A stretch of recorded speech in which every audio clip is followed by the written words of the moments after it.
O que pinta de novo, pinta na tela da Globo. 17 de agosto, dia da vacinação. Mãe, se você se lembrar desse dia, a doença vai esquecer seu filho para sempre. 17 de agosto é o dia da vacinação em todo o Brasil. E toda criança de 0 a 4 anos precisa tomar mais uma dose da vacina. É a dose que falta. Mãe que é mãe, não esquece. 17 de agosto, dia da vacinação. Seiko, hora certa com classe. Vários modelos para você mostrar o seu bom gosto. Seiko, líder mundial na tecnologia do quartzo. Atenção, emissoras componentes da Rede Globo para o top de 8 segundos. Conde de Foucault, o Cabernet da Vinícola Aurora, premiado em Paris.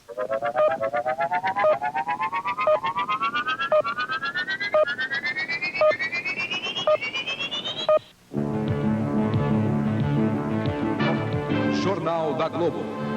Oferecimento de Unibanco. Unibanco, a chave de um banco é o seu atendimento.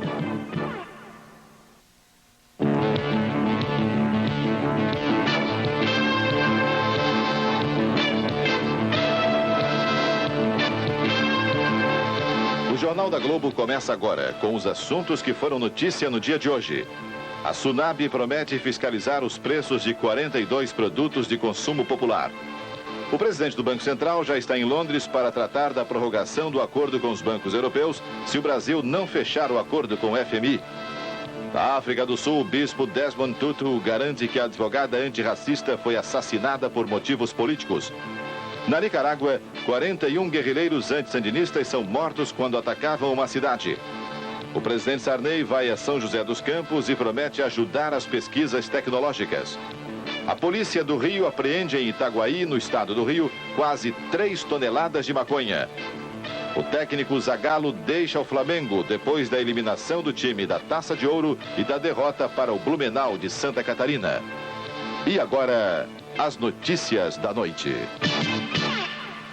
Uma tragédia nos Estados Unidos. Um jato da Delta Airlines caiu agora há pouco no aeroporto de Dallas, no Texas. O avião tinha 160 pessoas a bordo, voava de Fort Lauderdale, na Flórida, para Dallas. Caiu quando ia aterrissar em meio a uma forte tempestade. Ainda não há um balanço preciso das vítimas. As televisões americanas estão informando que até agora há 11 sobreviventes. O avião caiu e explodiu na cabeceira da pista e está em chamas. Os bombeiros estão no local. O governo e as esquerdas. O ministro das Comunicações, Antônio Carlos Magalhães, causou o maior estardalhaço quando disse que o governo da Nova República tinha esquerdistas demais para o gosto dele. Até aí tudo bem. Mas agora o ministro, se antecipando à resposta dos esquerdistas, respondeu pelos esquerdistas. Veja só o que ele disse. A minha postura não é... é uma postura de equilíbrio. O que eu acho é que não precisa ter tanto esquerdista, precisa ter mais pessoas de centro. Outros acham... Eu até disse uma frase que traduz tudo. Eu acho que tem esquerdista demais. E os esquerdistas acham que tem Antônio Carlos demais.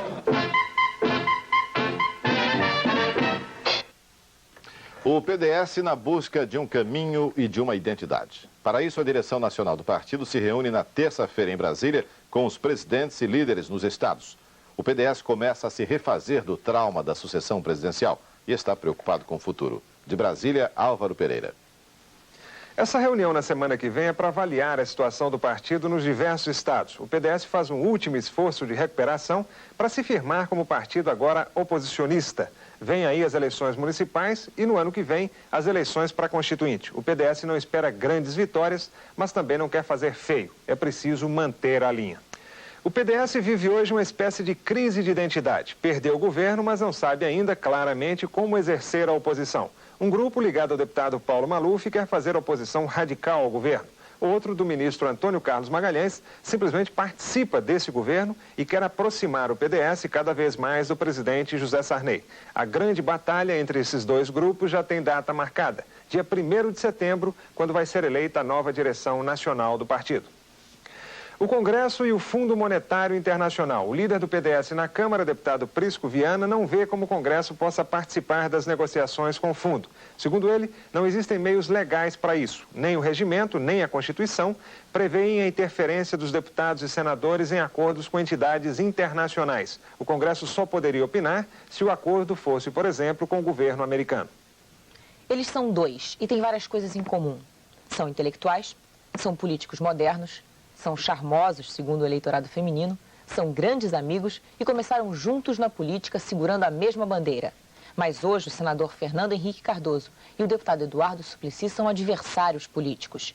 Eles estão em partidos diferentes e disputam a mesma coisa, a Prefeitura de São Paulo. Pouca gente sabe, mas esses dois candidatos à Prefeitura de São Paulo poderiam ter tido uma vida completamente diferente. Fernando Henrique Cardoso, se tivesse seguido a carreira do pai, General Leônidas Cardoso, poderia ser hoje um oficial de alta patente. Eduardo Matarazzo Suplicy poderia ter sido, junto com Éder Joffre, a glória do boxe brasileiro. Mas os dois preferiram seguir uma brilhante carreira universitária. Fernando Henrique, por exemplo, foi eleito recentemente o intelectual do ano. Eduardo Suplicy, de seu tempo de boxe, conservou o gosto pelo esporte. Todos os dias ele corre junto com sua mulher, a conhecida psicóloga Marta Suplicy, e ainda tem tempo para dar aulas na universidade. Em 78, durante a política de distensão do governo Geisel, os dois estavam sempre juntos. Eles saíram da universidade para entrar na política e formar uma dobradinha histórica no antigo MDB. O economista Eduardo Suplicy foi o quarto deputado mais votado em São Paulo, enquanto o sociólogo Fernando Henrique Cardoso chegaria à suplência do Senado.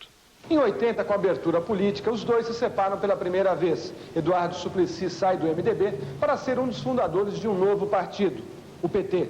Já Fernando Henrique Cardoso prefere continuar no PMDB. Eles só voltariam a se encontrar em 84, durante a campanha das diretas já. Apesar de continuarem amigos hoje na nova república, eles são adversários políticos, disputando cada um por seu partido esta cadeira, a do prefeito de São Paulo. E para ganhar o eleitorado vale de tudo, desde tomar o café da manhã em uma favela, até pegar uma picareta e ajudar no mutirão. Por terem tido a mesma origem política, esses candidatos disputam parte do mesmo eleitorado. Por isso, o deputado Eduardo Suplicy chegou a propor ao senador Fernando Henrique Cardoso um primeiro escrutínio pouco antes das eleições. Deputado, no que beneficiaria os eleitores esta proposta? Daria maior liberdade de escolha a todos os eleitores, depois de terem sabido exatamente qual a proposta de cada candidato. O ideal seria nós termos os dois escrutínios. Se não for aprovado por lei, eu acredito que os partidos políticos, com a sociedade civil, poderão organizar um primeiro escrutínio poucos dias antes das eleições. Escrutínio não tem como fazer, porque só a justiça pode fazer isso, é uma coisa de 5,5 milhões de pessoas. Então não é um modo prático, é de vez a diferença. Eu sou uma pessoa que gosto do pé no chão. Eu faço uma proposta quando eu tenho de qual é o caminho para ela. Uma proposta de escrutínio é uma não proposta. Qual a diferença que existe entre a sua candidatura e a candidatura de Suplicy? Bom, os partidos são muito distintos, né? O Eduardo está num partido, que é o PT, que é um partido que tem uma concepção, a meu ver, um pouco mais limitada, um pouco mais, não gosto de usar a palavra para não ser discriminatório, mas um pouco mais sectário do processo político, né? Que não gosta de aliança. Pelo meu gosto, faríamos aliança com várias forças, incluindo o PT. O PT sempre é uma espécie de repelex para a matéria de aliança. Eu tenho defendido procedimentos efetivamente democráticos e não arranjos para se chegar ao poder. Defendo intransigentemente as eleições diretas para a presidência da República. Ele aceitou o colégio eleitoral. Cortar as despesas ou segurar os juros?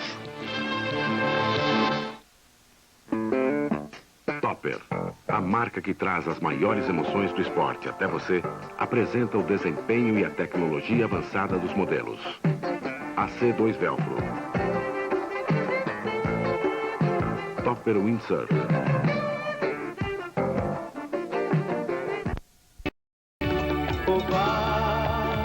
Quem é ateu, canção de esperar e o coração. Tenda dos Milagres. Que é soberano e que é Senhor. Oferecimento Ipiranga, produzindo e distribuindo qualidade. E Bosch, nossa ferramenta é tecnologia. Neste sábado estreia Profissão Terra, uma série de programas que vai mostrar as profissões ligadas às atividades agrárias e sua importância no desenvolvimento do Brasil. O técnico agrícola é tema do primeiro programa. Você vai ficar sabendo o que faz, onde se forma e qual o seu mercado de trabalho. Profissão Terra.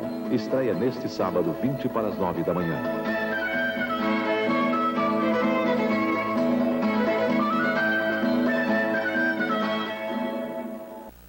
Moda Brasil, a moda sexy, festiva, sem fronteiras.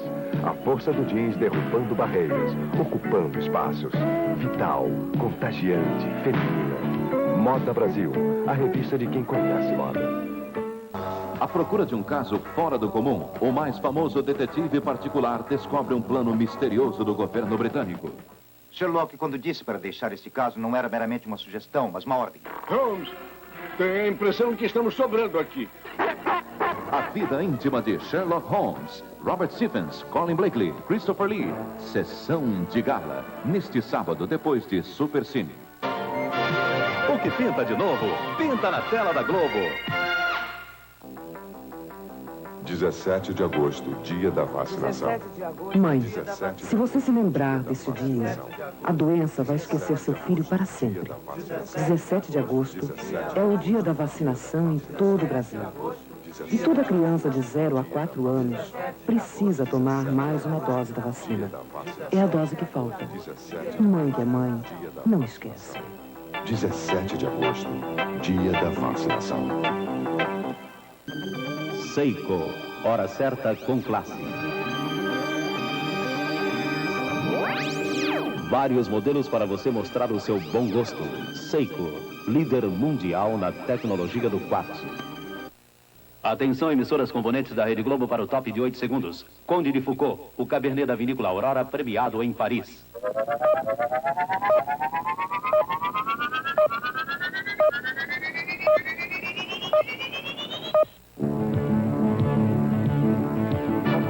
Jornal da Globo. Oferecimento de Unibanco. Unibanco, a chave de um banco é o seu atendimento.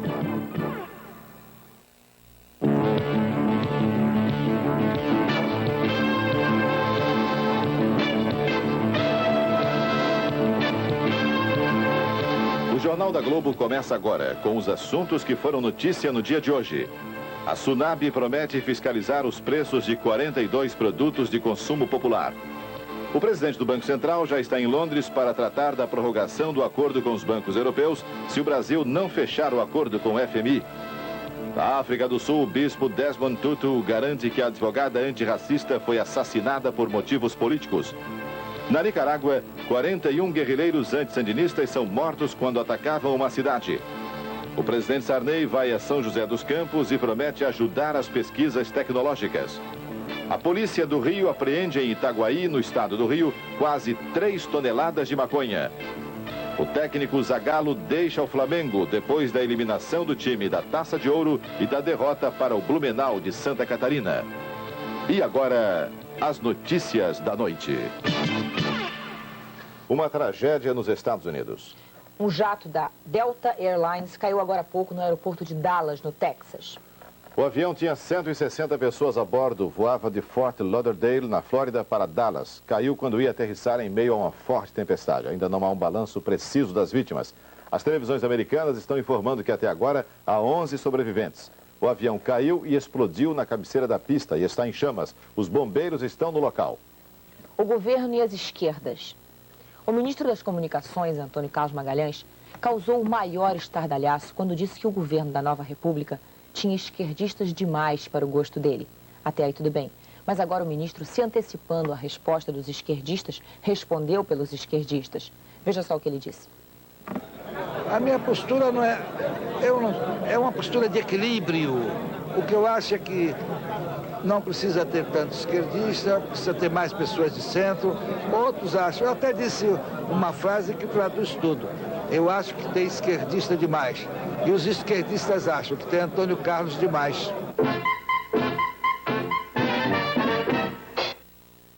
O PDS na busca de um caminho e de uma identidade. Para isso, a direção nacional do partido se reúne na terça-feira em Brasília com os presidentes e líderes nos estados. O PDS começa a se refazer do trauma da sucessão presidencial e está preocupado com o futuro. De Brasília, Álvaro Pereira. Essa reunião na semana que vem é para avaliar a situação do partido nos diversos estados. O PDS faz um último esforço de recuperação para se firmar como partido agora oposicionista. Vem aí as eleições municipais e no ano que vem as eleições para Constituinte. O PDS não espera grandes vitórias, mas também não quer fazer feio. É preciso manter a linha. O PDS vive hoje uma espécie de crise de identidade. Perdeu o governo, mas não sabe ainda claramente como exercer a oposição. Um grupo ligado ao deputado Paulo Maluf quer fazer oposição radical ao governo. Outro, do ministro Antônio Carlos Magalhães, simplesmente participa desse governo e quer aproximar o PDS cada vez mais do presidente José Sarney. A grande batalha entre esses dois grupos já tem data marcada, dia 1º de setembro, quando vai ser eleita a nova direção nacional do partido. O Congresso e o Fundo Monetário Internacional. O líder do PDS na Câmara, deputado Prisco Viana, não vê como o Congresso possa participar das negociações com o fundo. Segundo ele, não existem meios legais para isso. Nem o regimento, nem a Constituição prevêem a interferência dos deputados e senadores em acordos com entidades internacionais. O Congresso só poderia opinar se o acordo fosse, por exemplo, com o governo americano. Eles são dois e têm várias coisas em comum. São intelectuais, são políticos modernos, são charmosos, segundo o eleitorado feminino, são grandes amigos e começaram juntos na política segurando a mesma bandeira. Mas hoje o senador Fernando Henrique Cardoso e o deputado Eduardo Suplicy são adversários políticos. Eles estão em partidos diferentes e disputam a mesma coisa, a Prefeitura de São Paulo.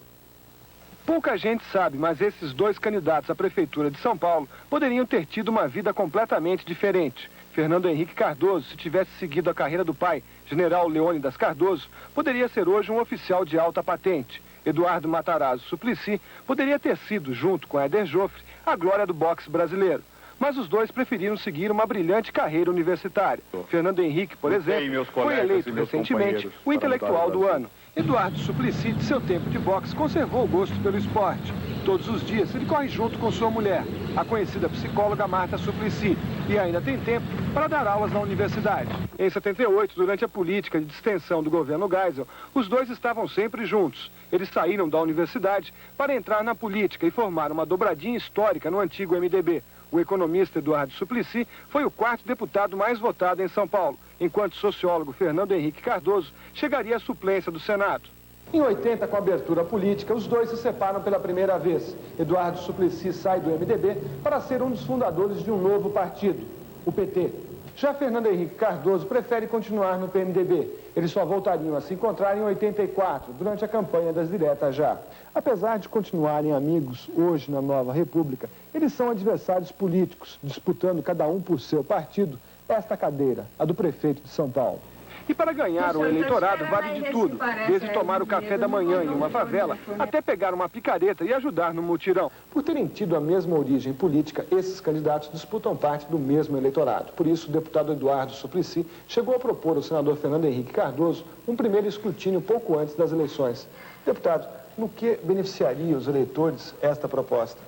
Daria maior liberdade de escolha a todos os eleitores, depois de terem sabido exatamente qual a proposta de cada candidato. O ideal seria nós termos os dois escrutínios. Se não for aprovado por lei, eu acredito que os partidos políticos com a sociedade civil poderão organizar um primeiro escrutínio poucos dias antes das eleições. Escrutínio não tem como fazer, porque só a justiça pode fazer isso, é uma coisa de 5,5 milhões de pessoas. Então não é um modo prático, é de vez a diferença. Eu sou uma pessoa que gosta de pé no chão. Eu faço uma proposta quando eu tenho de qual é o caminho para ela. Uma proposta de escrutínio é uma não proposta. Qual a diferença que existe entre a sua candidatura e a candidatura de Suplicy? Bom, os partidos são muito distintos, né? O Eduardo está num partido, que é o PT, que é um partido que tem uma concepção, a meu ver, um pouco mais limitada, um pouco mais, não gosto de usar a palavra para não ser discriminatório, mas um pouco mais sectário do processo político, né? Que não gosta de aliança.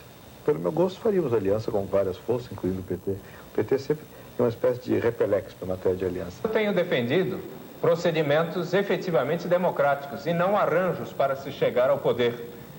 Defendo intransigentemente as eleições diretas para a presidência da República.